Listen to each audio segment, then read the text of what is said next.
Alors, n'oubliez pas d'enregistrer de temps en temps le document.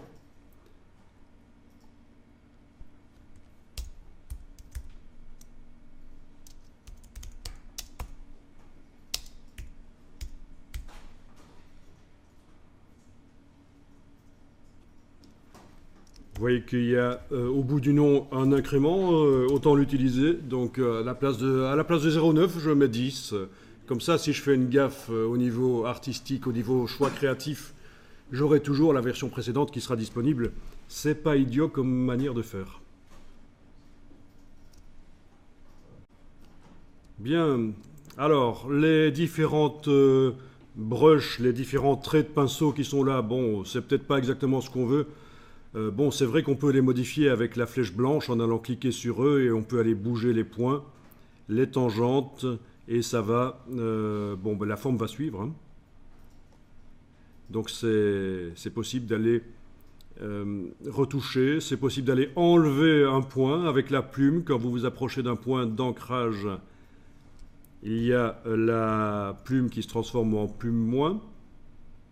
Et quand on clique, ça enlève un point. Ça peut faciliter les choses si on veut des courbes correctes, plus lisses. Bon, tout ça peut être édité, donc modifié. Mais on peut aussi s'en débarrasser complètement et redémarrer avec d'autres choses. Donc c'est ce qu'on va faire ici. Et je vais passer maintenant en affichage tracé. Comme ça, je vois clairement les formes, les vecteurs qui sont les supports à ces formes artistiques. Donc les vecteurs qui sont les supports à ces formes artistiques, ben, je les vois clairement et je peux les sélectionner en les englobant et touche suppression une fois, deux fois si nécessaire. Une fois, touche suppression, voire même deux fois si c'est nécessaire. Parce que parfois, il faut aussi le faire en deux fois.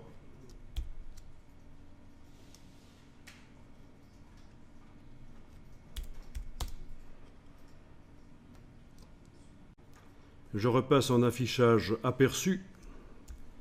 Menu affichage aperçu. Et je vais tenter déjà de remettre les brushes dans le bon ordre. Parce que pour l'instant, on a la plus petite au milieu, on a une moyenne au-dessus et une grosse en dessous. Donc je vais peut-être déplacer ici la plus petite, aller l'insérer. Alors...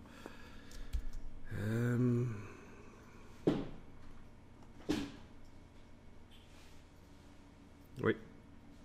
Ok, déplacez-les pour les remettre dans le bon ordre. En fait, la ligne d'insertion se met à droite de la forme, en fait, hein. Quand vous déplacez une forme, par exemple ici, c'est la quoi?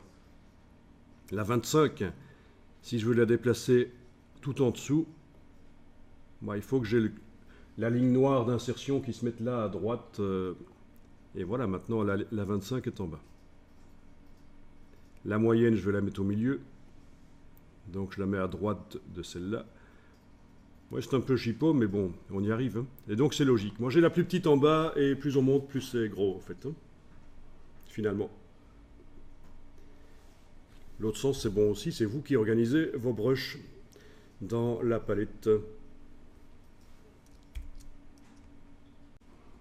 Et avec le pinceau, vous allez pouvoir faire des traits. Alors on va voir si on sait faire un effet un peu de spirale.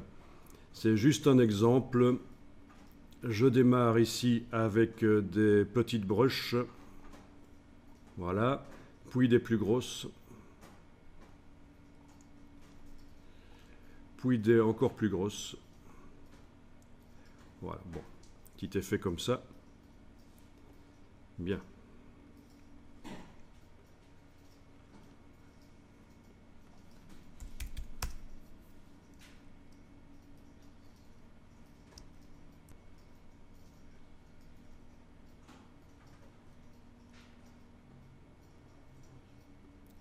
Ok, c'est bon?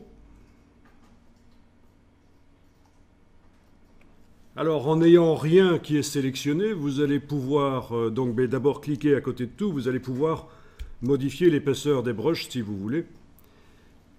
Donc, remarquez que pour modifier l'épaisseur des brushes, on double-clique sur la brush et on joue sur le curseur. Appliquer au contour, double-clic sur l'autre brush, modifier, ok, appliquer au contour, voilà, voilà. Et je n'utilise pas l'épaisseur du contour. Dans la palette contour, menu fenêtre contour, l'épaisseur reste toujours à 1. Vous avez beaucoup plus de finesse pour modifier l'épaisseur des formes artistiques en double-cliquant sur elles et en jouant sur le curseur que en passant par la palette contour. Et alors ne faites pas les deux. Ne commencez pas pour les brushes que vous sélectionnez à modifier leur épaisseur dans la palette contour, en plus d'avoir une épaisseur réglée dans la palette des formes, vous n'allez pas vous y retrouver. Donc moi je vous conseille que les vecteurs qui servent de support au brush restent toujours avec un contour de 1 point. Si vous avez besoin de plusieurs épaisseurs, dupliquez les brushes comme on a fait et modifiez pour chacune des brushes les épaisseurs dans leurs options.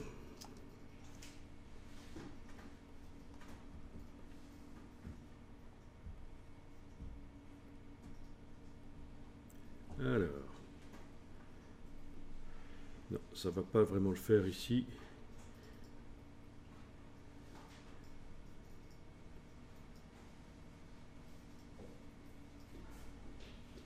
Il y a un peu de retouche nécessaire.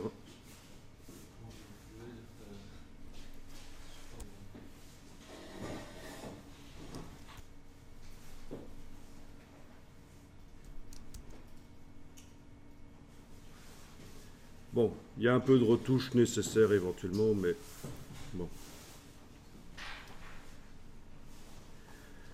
Ok. Ça, je vais enregistrer.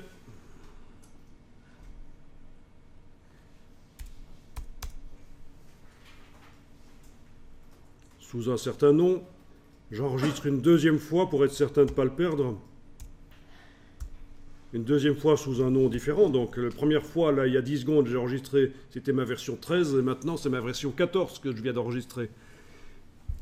Comme ça, si je fais un CTRL S, une sauvegarde, eh ben, ça ne va pas écraser la version 13.